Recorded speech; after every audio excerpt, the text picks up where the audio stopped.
네, 국제뉴스 이 시간 책임져주고 계십니다. 선재규 선임 기자 나와 계세요. 안녕하세요. 안녕하세요. 네, 이스라엘 헤즈볼라 겨냥한 레바논의 융단 폭격 이 얘기 좀 해보겠습니다. 사상자가 엄청난데요. 레바논 상황이 아주 심각합니다. 네.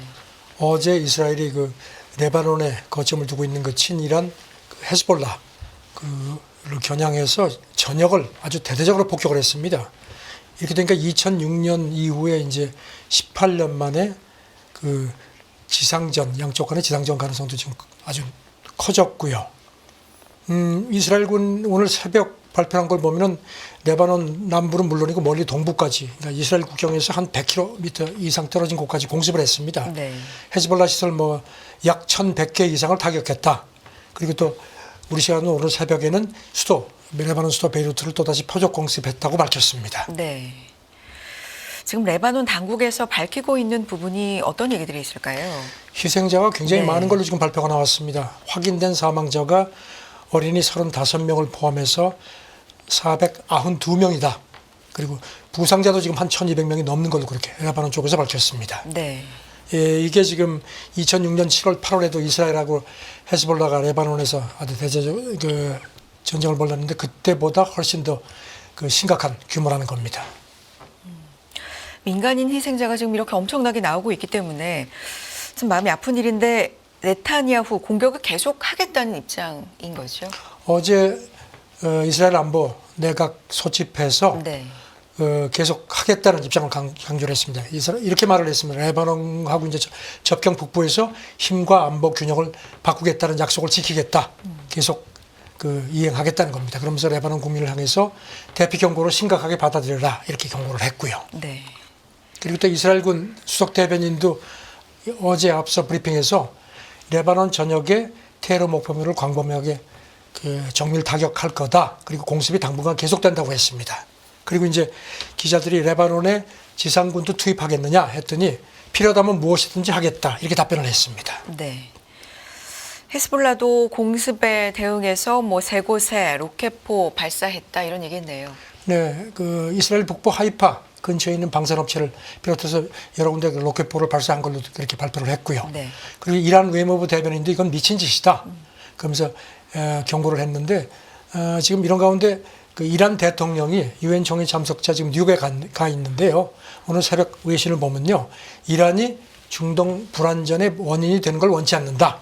이렇게 확전의 선을 그은 걸로 되어 있습니다. 네. 지금 아랍권들이 뉴욕에 지금 유엔 총회 때문에 아랍 정상들이 많이 모여 있는데 비상회의를 소집하자는 얘기도 이라크 총리가 또 그런 제의도 냈습니다. 좀 급박하게 돌아가고 있는 상황에서 이런 가운데 미국 국방부가 병력을 파견하는 중파하는 그런 얘기들도 나오고 있다고요. 네, 오늘 새벽 외신이 전한 걸 보면 미국 국방부가 중동에 병력을 소규모 증파하겠다고 발표를 했습니다. 이미 한 4만 명 정도가 현재 주둔하고 있는데 네. 구체적인 규모, 추가 증파 규모는 함부를 했는데요. 지금 이집트도 이런 가운데 오늘 새벽에 보니까 안보리 개입하라고 또 촉구를 했고요.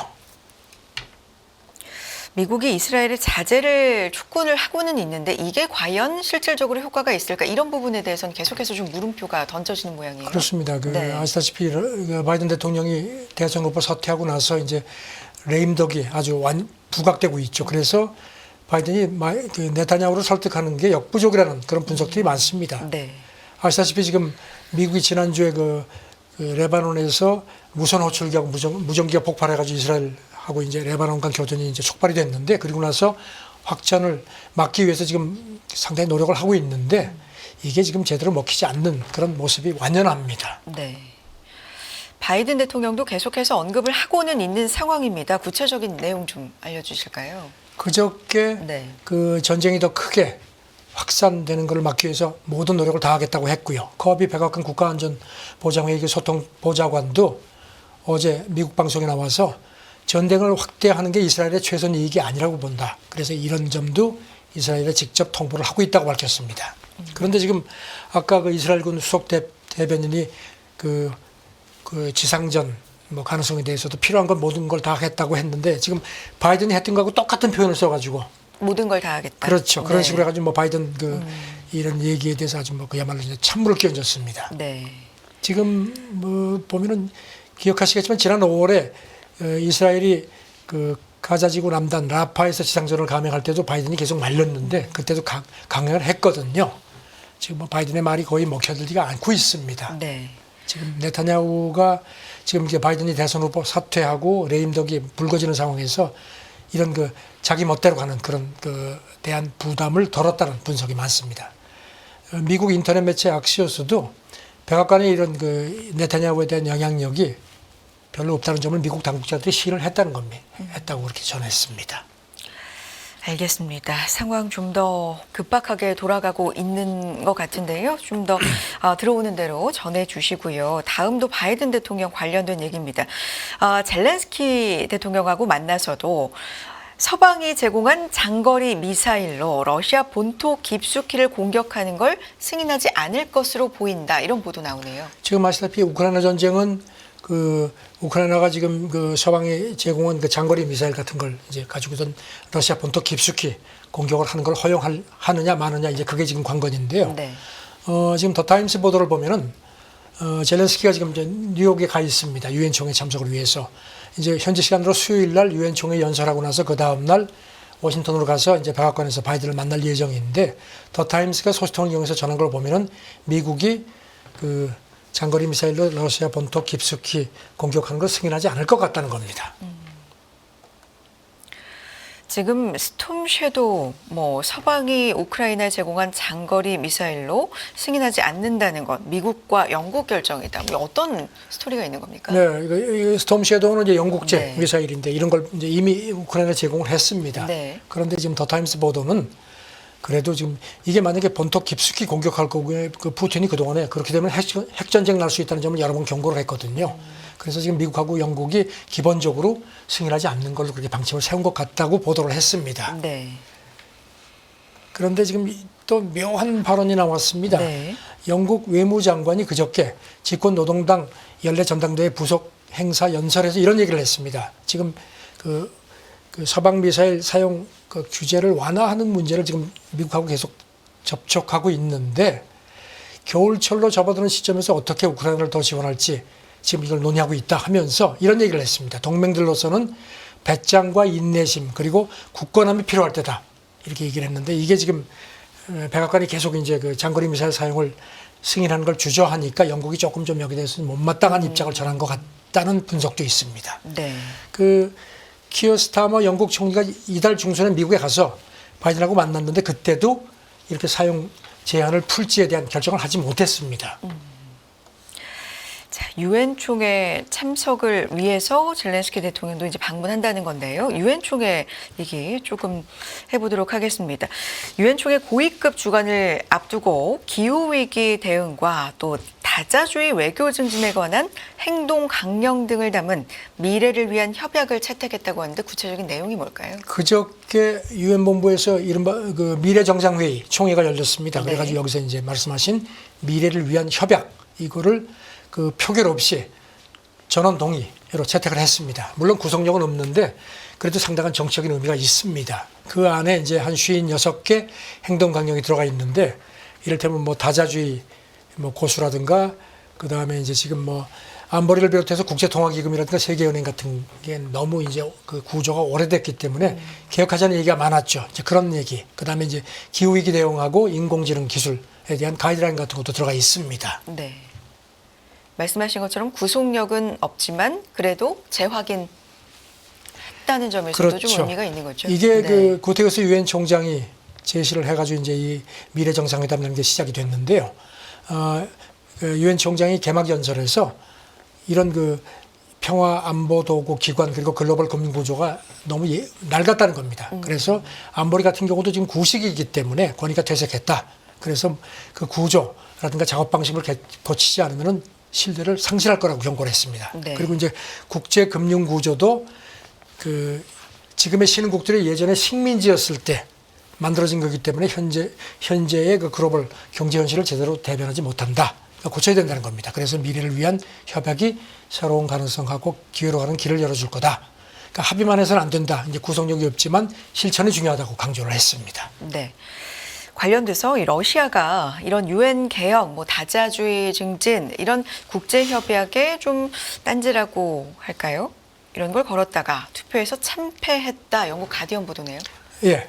그 미래정상회의 총회에서 러시아가 이 미래를 위한 협약처리 연기를 제안을 했다는 겁니다. 네. 그러면서 이제 이게 너무 서방 이익만 대변한다. 그리고 협약에 그 유엔이 각국 내정에 간섭할 수 없다는 그런 내용을 추가하다고 해서 이제 이거를 표결을 한 모양입니다. 그랬는데 보니까 여기 찬성한 나라는 이란하고 베네수엘라, 그러니까 평소 러시아하고 가까운 7개국밖에 안 됐다는 겁니다. 반대표가 143표였는데 특히 그동안에 아프리카 같은 경우는 러시아가 뭘 하면은 많이 호응을 했는데 이번에 네. 러시아가 대놓고 반대를 했다는 겁니다. 아무래도 이제 어떤 글로벌 사우스 이런 목소리가 커진 게 반영된 것 같다.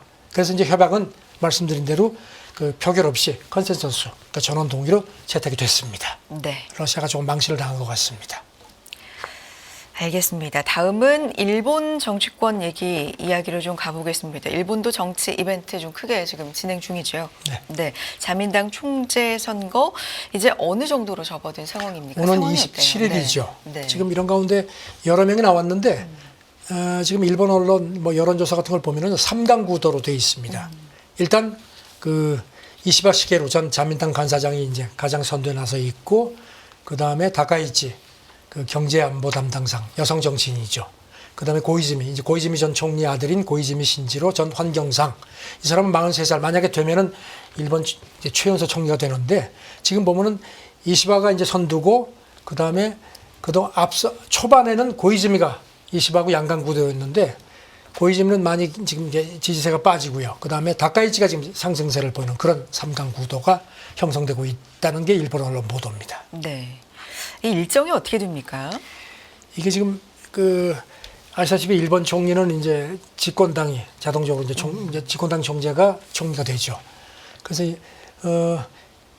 이제 그 당원하고 국회의원들 이런 식으로 해가지고 이걸 조사를 해서 이제 이걸 가지고 표결을 하는데 지금 보니까 1차 그러니까 26일 이제 당후 투표 이제가 마감이 돼서 이제 그거 하고 27일 이제 당 소속 국회의원 투표가 네. 그래서 이걸 이제 합산해서 결과를 내거든요. 그런데 지금 보면은 그 세 사람 모두 과반이 힘들 것 같습니다. 그러니까 이제 결선으로 간다는 관측이 지배적입니다. 네.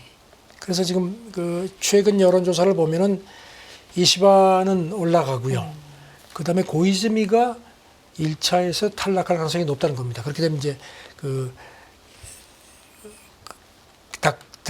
다카이치가 이제 이시바하고 이제 결선에서 붙게 될 가능성이 크다는 관측입니다. 네. 다만 이제 국회의원 그 368명 가운데 한 45명 정도가 아직도 좀 자기들 마음을 결정하지 못한 걸로 그렇게 전해지고 있습니다. 그리고 특히 이제 결선을 가면은 그 국회의원 그 입김이 훨씬 더 강한 그런 시스템입니다. 말씀하신 것처럼 다카이치 상승세, 고이즈미 하락세 뭐 이렇게 좀 요약을 해볼 수가 있는데 이게 일반 국민 대상 여론조사에서도 확인이 된다고요? 예. 네. 그 마이니치가 어제 저런 걸 보면요, 한 26%가 이시바를 이제 선택했고요. 그 다음에 다카이치가 17%, 고이즈미가 14% 그렇게 되어 있습니다. 그리고 지금 말씀드린 것처럼 다카이치하고 이시바는 상승 좀 이렇게 지지율이 올라가는 반면에 고이즈미는 지지율이 오히려 더 떨어지는 그런 추세로 나타났습니다. 네. 이 세 사람 모두 상당히 강성입니다. 특히 다카이치 같은 경우는 일본 뭐 핵무장 얘기까지 하는 그런 상황입니다. 네. 뭐 올라가는 이유, 내려가는 이유 이런 지지도 뭐 이런 원인도 좀 조사가 되겠죠. 특히 그 고이즈미가 그 선거 초반에는 상당히 강세였는데 이렇게 빠진 가장 큰 이유로 마인치 신문 보도는 그 이 고이즈미가 1년 안에 자기가 이제 총리가 되면은 부부 별성 제도를 법제화하겠다고 공언한 게 이게 이제 보수층 표를 많이 깎아 내렸다는 겁니다. 일본은 지금 보면은 부부가 남편이나 부인 성 중 하나를 선택하도록 되어 있는데 대개는 부인이 남편 성을 따르는데 이제 이거를 이제 고이즈미가 개혁하겠다고 하니까 이제 보수층이 반발한다는 겁니다. 그래서 이제 그 틈을 다카이치가 이제 강한 일본 외치면서 파고 들어가지고 이제 보수 지지층을 더 흡수하는 그런 양상이라는 게 분석입니다. 네. 그런 가운데 또 일본 제1야당 입헌 민주당 새 대표가 뽑혔습니다. 누굽니까? 노다 요시히코 전 총리죠. 새 대표가 됐습니다. 네. 입헌 민주당이 이제 임시대에서 이제 뽑았는데요. 지금 보면은 이제 그 입헌민주당 예전의 민주당이죠. 여기는 중의원 이제 465석인데 그 가운데 99석이고 참의원 같은 경우는 245석 가운데 38석. 그러니까 자민당에 이어서 두 번째로 의석이 많습니다. 네. 이 노다 전 총리는 중의원에서 구선 의원입니다. 그 2011년 그 말까지 민주당 정권 마지막 총리를 했죠. 그때 이제 조기 총선을 했는데 당시에 그 소비세율 인상하는 문제 때문에 이제 민주당이 졌죠. 그래서 이제 자민당이 정권을 내줬습니다. 중의원 해산, 뭐 조기 총선 가능성 이런 게 지금 거론되는 상황이기 때문에 그렇죠. 아무래도 좀 과제가 자민당 있겠습니다. 그 네. 총재 선거 끝나고 이제 새 총리가 결정되면은 이제 지금 관측은 자민당이 조기 총선, 그러니까 중의원 해산하고 조기 총선을 하게 될 가능성이 높고 그래서 이제 노다 이 입헌 민주당 새 대표도 이번에 자기가 총리를 목표로 하겠다. 그래서 야권 연대해서 정권 교체하겠다고 하는데 네. 그래도 지금 요묘리 그 최근 조사를 보면요. 자민당 지지율이 이게 이제 비자금 스캔들 때문에 지금 국민들이 자민당을 굉장히 싫어하는데도 31%로 가장 높습니다. 그리고 입헌민주당이 5%, 그다음에 일본 유신에 가면 3%에서 이 자민당 그 정권을 끌어내리는 게 쉽지 않다는 관측이 지배적입니다. 지금 보면은 지지 정당이 없다는 응답률이 무려 48%입니다. 일본 사람들도 아주 정치에 대해서 상당히 염증을 느끼고 있습니다. 무관심이 좀 있다라는 네. 이야기일 수도 있을 것 같은데요. 일본 정치권의 얘기 좀 살펴봤고요. 자, 다음 얘기 넘어가 보겠습니다. 삼성도 그렇고요. TSMC도 그렇고 최근에 아랍에미리트에 뭐 공장 세우는 이런 얘기들이 보도로 좀 일부 나오고 있는 상황입니다.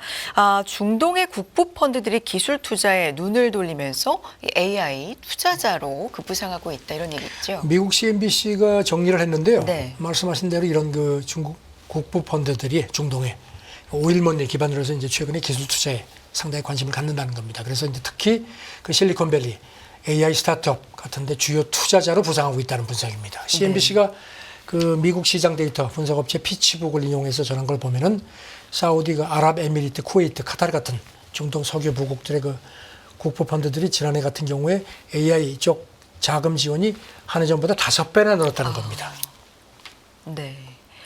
구체적으로 좀 볼까요? 뭘 노리고 있는 걸까요? 일단 AI 쪽에 투자를 통해서 뭔가 향후에 이익을 노리고 있는 거겠죠. 그렇죠. 이번 네. 주에 이제 오픈 AI가 추가 차입을 하는데 지금 그 익명 소통 얘기는 아랍에미리트 국부펀드가 여기 아주 주요 투자자로 참여를 할 것 같다는 겁니다. 지금 오픈 AI는 이번 라운드에 한 1,500억 달러 정도로 가치를 평가받을 걸로 그렇게 관측이 됩니다. 최근에 이 아랍에미리트 국부펀드가 최근에 그 블랙록 마이크로소프트하고 AI 인프라 파트너십도 체결을 했고 데이터 센터 같은 그런 기존 인프라 투자에 한 1,000억 달러 정도를 조달하려는 걸 지금 목표로 하고 있다는 겁니다. 이 파트너십을 네. 통해서요. 알겠습니다. 지금 말씀드린 것처럼 제가 서두에 말씀드린 것처럼 TSMC, 삼성전자 얘기도 나오는 거잖아요. 그렇죠. 네. 지금 보니까 골드만삭스 분석을 보면요. 걸프 협력협의회 GCC 6개국 국부펀드 자산이 지금 2026년까지 지금은 한 2,700억 달러 정도인데 그러니까 2조 7천억 달러. 이게 한 3조 5천억 달러로 늘어날 걸로 전망이 되어 있습니다. 네. 지금 사우디 그 공공투자펀드 PIF죠. 여기는 뭐 근 한 1조 달러 정도를 관측이 되고요. 아시다시피 뭐 빈살만 왕세자가 지금 엄청나게 투자하죠. 제가 얼마 전에 다녀온 그 네네. AI 서밋도 이런 맥락에서 이루어졌고요. 지금 보면은 이 월스트리트저널이 전했죠. 그 대만 TSMC하고 삼성전자 또 지금 아랍에미리트 네. 쪽에서 돈을 대 가지고 아랍에미리트의 그 반도체 대형 공장을 짓는 걸 지금 논의를 하고 있다는 보도도 있고요. 여기만 지금 UAE 측이 한 1,000억 달러 이상을 투자를 할 걸로 그렇게 월스트리트저널이 전했습니다. 네. 지금 뭐 탈석유 움직임이 이런 식으로 AI 쪽이라든가 이런 쪽 투자에 집중하는 걸로 그렇게 연결이 되고 있습니다. 네.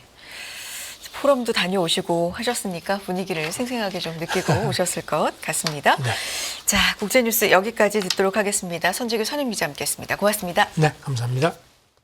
100세 시대는 옛말, 이제는 120세 시대를 준비해야 합니다. 여러분은 어떤 준비를 하고 계신가요? 나의 미래를 단단하게 만드는 가장 현실적인 세 가지 도구가 준비된 자만이 더 나은 미래의 주인이 될 수 있습니다. 흔들리지 않는 미래를 위한 인생 전략, 지금 만나보세요.